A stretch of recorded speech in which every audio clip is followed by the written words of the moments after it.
Hi guys,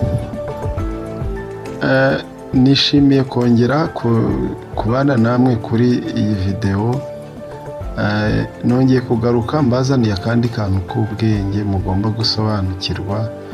Uyu munsi ngiye kubabwira ku kintu bita copyright. Niba ari ubwa mbere ugeze ku rubuga, kora subscribe. Niba usanzwe uhari, kora like. Niba ubona hari n'abagenzi bawe wa sharinga, ubibasharinge. Ni ingenzi, ni inkungurabo duteye. Dukomeze tuzamurane, mbaho ubumenyi, nanjye munzamure, mukomeze mumpe subscribe, like, share, comment. Copyright ni iki rero? Copyright ni uburenganzira umuntu afite ku kintu yihariye yanditse cyangwa yakoze, kandi akaba ari we wenyine wemerewe kugikoresha mu buryo butandukanye, nk'ubucuruzi, kuba yagihindura cyangwa se akagisakaza. Uburenganzira bwa copyright bukingira ibikorwa nk'ibihangano by'umuziki, amashusho, ibitabo n'ibindi, ndetse n'ibikorwa by'ubwenge byakorewe umuntu cyangwa se byakozwe n'umuntu. Impamvu y'uburenganzira bwa copyright yashyizweho igamije kurengera umuhanzi, umwanditsi cyangwa undi muntu wese wakoze igihangano, kugira ngo atarenganywa cyangwa ngo umwunganizi w'imyandikire ye cyangwa igihangano cye gikoreshwe mu buryo butemewe n'amategeko cyangwa se bukoreshwe n'abandi bantu batabifitiye uburenganzira. Ibi bituma abakora ibihangano babona inyungu zituruka ku bikorwa byabo, kandi bakarushaho gushishikarira gukora ibintu bishya. Uburenganzira bwa copyright ni ingenzi cyane ku bantu bandika ibitabo cyangwa abakoresha imbuga nkoranyambaga. Reka turebe ku bandika ibitabo. Abanditsi b'ibitabo, uburenganzira bwo gucunga uko ibitabo byabo byakwirakwizwa no gukorerwamo inyungu. Copyright ibafasha kuba barushaho gukomeza kwandika no gukora ibihangano bishya, kuko batinya ko umuntu wese ashobora gufata igihangano cye akagikoresha atamuhaye uburenganzira cyangwa se amafaranga. Niyo mpamvu copyright ari ingenzi. Icyo ngicyo ishobora kugifasha umwanditsi, hakaba nta muntu ushobora gufata igitabo cye ngo acyeditinge cyangwa se agikopiye.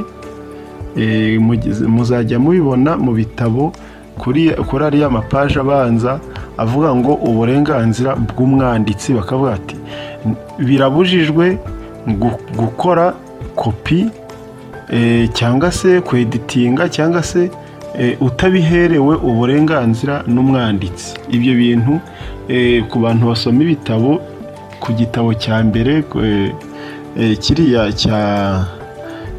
ku rupapuro rukurikira cover page biba bihari.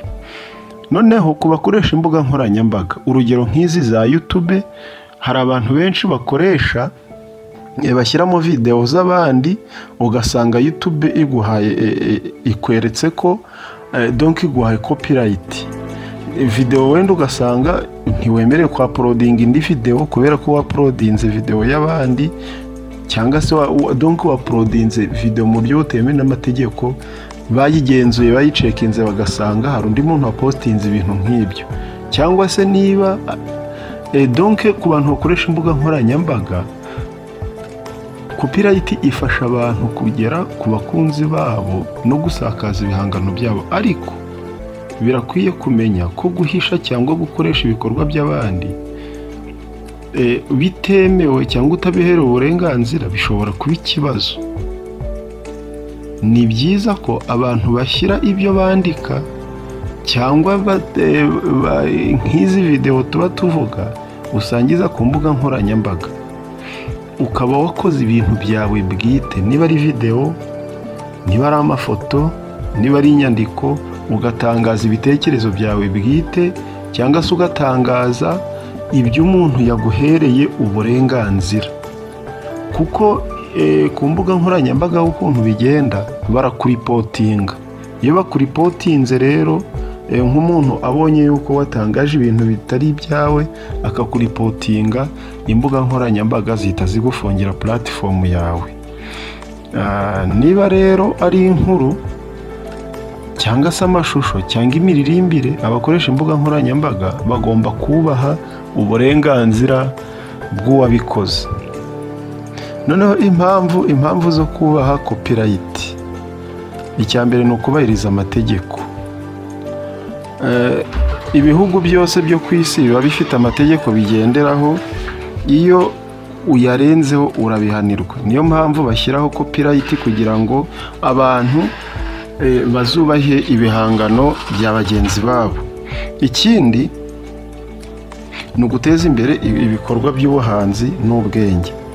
Iyo uburenganzira bwa copyright bwubahirijwe, bituma abantu batoranya cyangwa se bagatanga ibintu byabo, kuko nyine urumva barunguka, nta bujura bubamo, ndetse abantu baba bashobora guhanga ibintu bishya abantu, donc hakabaho imihigo, abantu donc bagatekereza guhanga ibintu byabo, ndetse bikuraho n'ikintu cy'ubunebwe.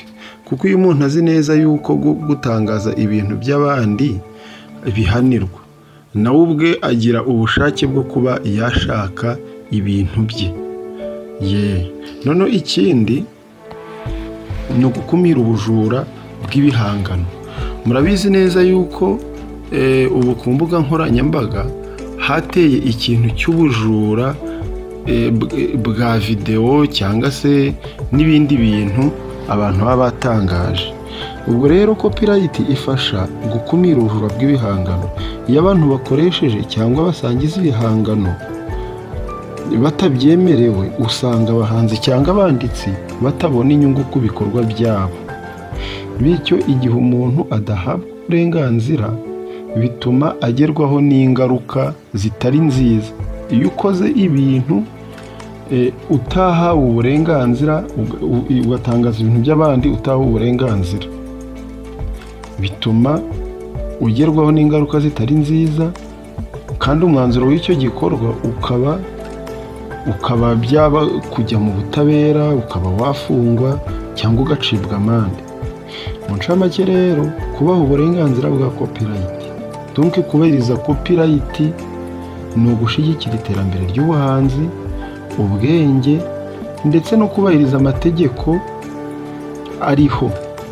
Ni byiza kubahiriza rero ubwo burenganzira kugira ngo habeho uburyo bwiza bwo gukora, gusakaza no kwishimira ibyo abandi bakoze, hatabayeho kwangiza uburenganzira bwabo. Iyi video hari ikigufashije? Jya hasi muri komenti utubwire niba hari ikintu ikunguye. Niba uri mushya ku rubuga, ntibibagirwe kugenda udakoze subscribe. Kanda subscribe dutere inkunga, dukomeze tuzamure iyi chaîne, usharinge bagenzi bawe ibi bitekerezo bigere ku bantu benshi. Kandi rwose niba ubona hari ibyo tugomba guhindura muri video zacu, wemerewe kuba wajya muri komenti, cyangwa se ukaba wananyandikira. Nimero yanjye ya WhatsApp ndayishyira muri komenti. Ushaka kunyandikira kuri WhatsApp abe yanyandikira. Hari igihe umuntu atangaza ibintu waba udashaka kubyandika muri komenti, ukajya ukamwandikira inbox, cyangwa se ukajya DM yaha ku mbuga nkoranyambaga bisanzwe ukamwandikira. Rero murakoze cyane, video naho ubutaha. Ciao ciao.